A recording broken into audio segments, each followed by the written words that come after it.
Hey, what's up? Thanks for tuning in to the post-game edition of the Wildcaster. I'm Alec White alongside Justin Spears, wrapping up the final home game from McKale, and it was not a pretty one at all for the Wildcats. They fall here 69-63 to Washington.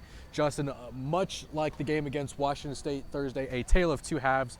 Arizona came out completely out of gas in the first half, no life, no energy. No juice. Shot 5 of 25 from the field in the first half. And then in the second half, they turned the Jets on, but it just wasn't enough. Yeah. They were down 17 at one point, but just not enough juice in the tank. Dylan Smith had 6 3-pointers, but a couple key turnovers late for the Wildcats.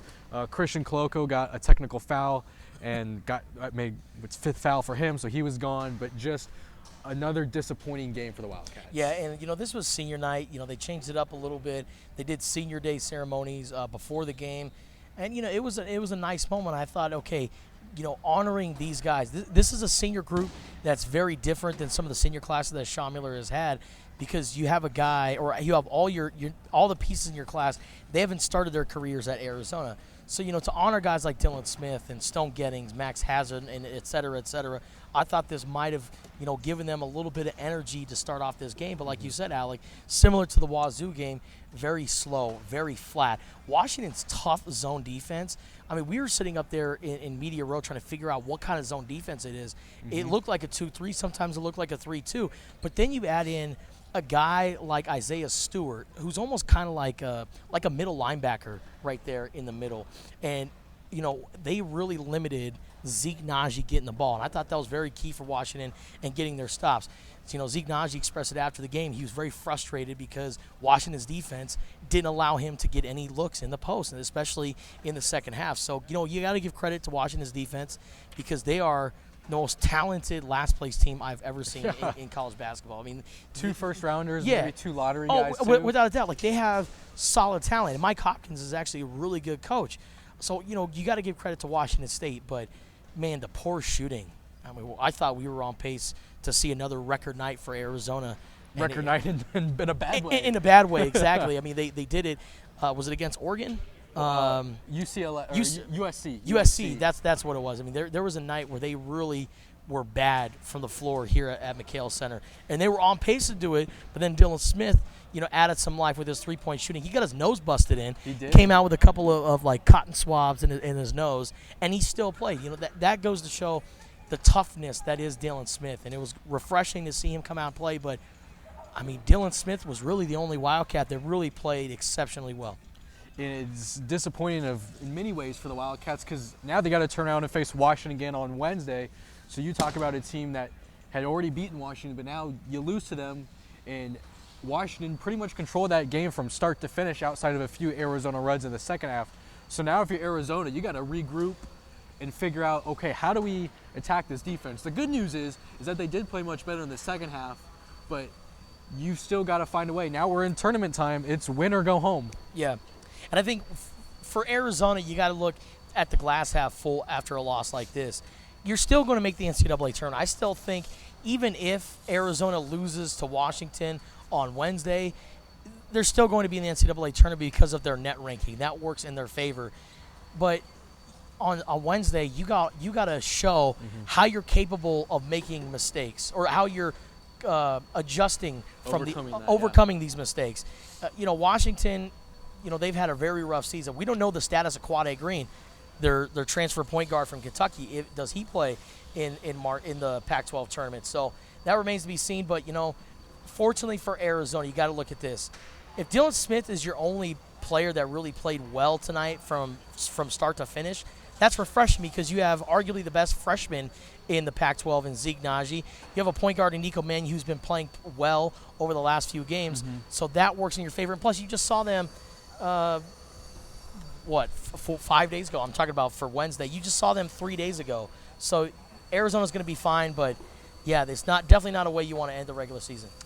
Arizona finishes 20-11, 10-8 in the conference. They're going to have to win 4 games in the Pac-12 tournament if they want to win the tournament. But Justin, if I had told you at the start of this year that one way or another, unless Arizona wins the Pac-12 tournament and wins the NCAA tournament, this team's going to have 13 losses total. Yeah. you can still maybe make some semblance of a run in March, maybe get to a Sweet 16, but ultimately, this has been a very tough year for Wildcats. It has, and we were talking about this in Media Row with one of our colleagues, and he said, why isn't Arizona considered a bubble team? Like, you look at all the losses compared to these other teams. Well, you look at all of their losses outside of tonight in Oregon State. All of their losses are against NCAA tournament teams. So you gotta look at it from that end. Like, Arizona played a very tough schedule. They had teams like Baylor, teams like Gonzaga, and they were right there. In the final minutes of possibly winning that game, and they just could not execute. But that's one thing that we've seen this Arizona team not be able to do is execute late in games. And, it's March. You got to be able to execute down the stretch, and if you can't do that, especially against the last-place team in the Pac-12, I'd be worried if I'm an Arizona fan. Some player updates for you. Chase Jeter did not play. He was suspended for the game. We assume he'll be back for the Pac-12 tournament. Miller hinted that earlier in the week, but it's not been confirmed whether or not he will play. Max Hazard, his status, he sat out for personal reasons. Once again, third time in fourth games for him. His status also very much up in the air. Miller said he had no idea. He wished he had some better idea, but And it's it is so weird because Max Hazard played against UCLA, sat out against the game prior against USC, but then played against UCLA and missed this entire week. And if you saw Senior Day ceremony, you could tell Max Hazard, the look on his face. He didn't want to be there. He didn't want to be here. It was very awkward. Chase Jeter is awkward. But, he's going to be back. For Max, I'm just curious what happened between the USC and UCLA game that allowed him to play, and what happened between the UCLA game and this week's set of games that didn't allow him to play. It's a very bizarre scenario. It is. And then also Dylan Smith. Sean Miller said he broke his nose when he got elbowed. Was not evaluated for concussion, but he will be undergoing. Sounds like he's going to be going through some sort of concussion protocol either tonight or tomorrow. So, although it seems like he's going to play, Miller said he doesn't. Because Smith was out there tonight, we think he should be fine for Wednesday's game. But you never know if any sort of post-game syndrome might pop up. Bring the mask. Yeah, let's do it. I want the masked Dylan Smith. Well, we'll be there to watch anything that happens there on Wednesday from Vegas. So be sure to follow the Wildcaster on Twitter, on Facebook. Subscribe to the podcast. Download the free Wildcaster app in Google Play and the App Store. So plenty of content for you for the Arizona Wildcats going forward. Women's basketball update. They fell to Oregon in the Pac-12 tournament tonight. So they will be waiting for the next week or so before finding out But Aerie got engaged. Aerie McDonald got engaged. Put a ring on it. How about that? Congratulations, Aerie McDonald. All right, wrapping up here for the final time this season. Thanks for tuning in to all of our coverage this season. We'll have more from Vegas, but for now, he's Justin, I'm Alec. Thanks for watching.